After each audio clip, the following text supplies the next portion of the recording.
Shalom, saya akan membaca buku Khotbah di atas Bukit yang ditulis oleh Ellen G. White.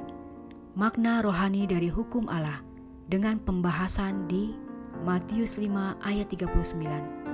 Janganlah kamu melawan orang yang berbuat jahat kepadamu, melainkan siapapun yang menampar pipi kananmu, berilah juga kepadanya pipi kirimu. Alasan-alasan kejengkelan terhadap orang-orang Yahudi terus-menerus timbul karena hubungan mereka dengan serdadu-serdadu Roma. Detasemen-detasemen pasukan ditempatkan di berbagai tempat di seluruh Yudea dan Galilea. Dan kehadiran mereka mengingatkan bangsa itu akan menurunnya martabat mereka sendiri sebagai satu bangsa.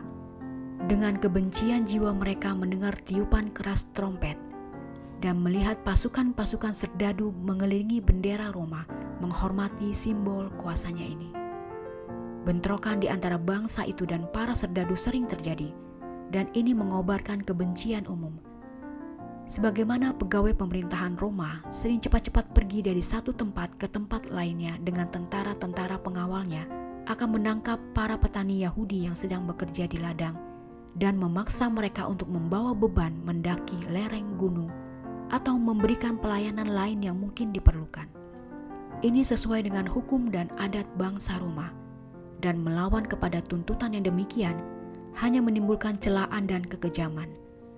Kerinduan untuk membebaskan diri dari kuk Roma setiap hari makin mendalam di dalam hati bangsa itu, terutama di antara orang-orang Galilea yang berani dan kasar. Roh pemberontakan telah matang. Kapernaum yang merupakan kota perbatasan adalah kedudukan garnisun Roma. Bahkan sementara Yesus mengajar, pandangan sekelompok tentara mengingatkan para pendengarnya kepada rasa benci karena penghinaan Roma terhadap bangsa Israel. Bangsa itu dengan keinginan besar melihat kepada Yesus, berharap bahwa dialah yang harus merendahkan kesombongan Roma. Dengan kesedihan Yesus melihat wajah-wajah yang menengadah di hadapannya, dia perhatikan roh dendam yang telah mendalam dalam hati mereka, dan mengetahui betapa mereka sangat merindukan kuasa bangsa itu untuk meremukkan para penindas mereka. Dengan sangat memilukan dia meminta, janganlah kamu melawan orang yang berbuat jahat kepadamu, melainkan siapapun yang menampar pipi kananmu, berilah juga kepadanya pipi kirimu. Kata-kata ini hanya merupakan pengulangan dari ajaran perjanjian lama. Benar bahwa peraturan mata ganti mata, gigi ganti gigi, Imamat 24 ayat 20, adalah suatu ketetapan dalam hukum yang diberikan lewat Musa. Tetapi itu adalah suatu undang-undang sipil.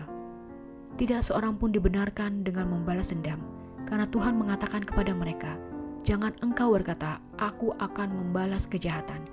Jangan berkata, sebagaimana ia memperlakukan aku, demikian kuperlakukan dia. Jangan bersuka cita kalau musuhmu jatuh. Jikalau seterumu lapar, berilah dia makan roti. Dan jikalau ia dahaga, berilah dia minum air. Amsal 20 ayat 22, Amsal 24 ayat 29 dan 17. Amsal 25 ayat 21 dan 22. Seluruh kehidupan Yesus di dunia merupakan suatu manifestasi dari prinsip ini. Adalah untuk membawa roti kehidupan kepada musuh-musuhnya, sehingga juru selamat kita meninggalkan rumahnya di surga. Walaupun fitnah dan penganiayaan tertumpuk di hadapannya sejak dari ayunan sampai ke kubur, namun mereka hanya menerima pernyataan kasih yang mengampuni dari Dia. Melalui Nabi Yesaya ia berkata, aku memberi punggungku kepada orang-orang yang memukul aku, dan pipiku kepada orang-orang yang mencabut jenggotku. Dia dianiaya, tetapi dia membiarkan diri ditindas dan tidak membuka mulutnya seperti anak domba yang dibawa ke pembantaian, seperti induk domba yang keluh di depan orang-orang yang menggunting bulunya. Ia tidak membuka mulutnya. Yesaya 50 ayat 6 dan Yesaya 53 ayat 7. Dari salib Golgota sepanjang zaman datanglah doanya untuk para pembunuhnya dan berita pengharapan kepada pencuri yang akan mati itu. Kehadiran Bapa mengelilingi Kristus dan tak ada yang menimpa dia kecuali diizinkan oleh kasih yang tak terbatas itu yang menjadi berkat bagi dunia ini. Inilah sumber penghiburannya, dan itu ada untuk kita. Orang yang dikaruniai Roh Kristus tinggal di dalam Kristus. Pukulan yang ditujukan kepadanya jatuh kepada juru selamat yang mengelilinginya dengan kehadirannya. Apa saja yang datang kepadanya datang dari Kristus. Dia tidak perlu melawan kejahatan, karena Kristuslah pembelanya. Tak ada yang dapat menjamahnya kecuali seizin Tuhan kita. Dan segala sesuatu yang diizinkan mendatangkan kebaikan bagi mereka yang mengasihi Dia. Roma 8 ayat 28. Dan kepada orang yang hendak mengadukan engkau karena mengingini bajumu, serahkanlah juga jubahmu. Dan siapapun yang memaksa engkau berjalan sejauh 1 mil, berjalanlah bersama dia sejauh 2 mil. Yesus meminta murid-muridnya ganti menolak tuntutan orang-orang yang berkuasa, malah melakukan lebih daripada yang dituntut mereka. Dan sedapat mungkin mereka harus melaksanakan setiap kewajiban, malah melebihi tuntutan hukum negeri itu. Hukum seperti yang diberikan melalui Musa menyuruh hormat yang sangat lembut kepada orang miskin. Apabila seseorang yang miskin memberikan pakaiannya sebagai gadai atau sebagai jaminan untuk utang, kreditor tidak diizinkan memasuki tempat tinggal untuk memperolehnya. Dia harus menunggu gadai itu di jalan supaya dibawa kepadanya. Dan bagaimanapun gadai itu harus dikembalikan kepada pemiliknya pada waktu matahari terbenam. Ulangan 24 ayat 10-13. Pada zaman Kristus, ketetapan yang menunjukkan belas kasihan ini sedikit dihargai. Tetapi Yesus mengajar murid-muridnya supaya tunduk kepada keputusan pengadilan. Walaupun ini harus menuntut lebih daripada hukum yang disahkan Musa. Walaupun itu harus menuntut sebagian dari pakaian, mereka harus menyerah. Lebih daripada ini, mereka harus memberikan hak kepada kreditor. Jika perlu menyerahkan lebih banyak daripada kuasa yang diberikan pengadilan kepadanya untuk menyitanya. Dan kepada orang yang hendak mengadukan engkau karena mengingini bajumu, serahkanlah juga jubahmu, kata Yesus. Dan siapapun yang memaksa engkau berjalan sejauh 1 mil, berjalanlah bersama dia sejauh 2 mil.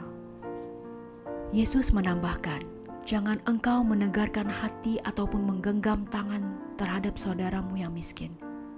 Pelajaran yang sama telah diajarkan melalui Musa. Tetapi engkau harus membuka tangan lebar-lebar baginya dan memberi pinjaman kepadanya dengan limpahnya, cukup untuk keperluannya, seberapa ia perlukan. Ulangan 15 ayat 7-8. Kitab suci ini menjelaskan arti dari kata-kata juru selamat itu. Kristus tidak mengajar kita supaya tanpa pandang bulu memberikan amal kepada semua orang yang memintanya.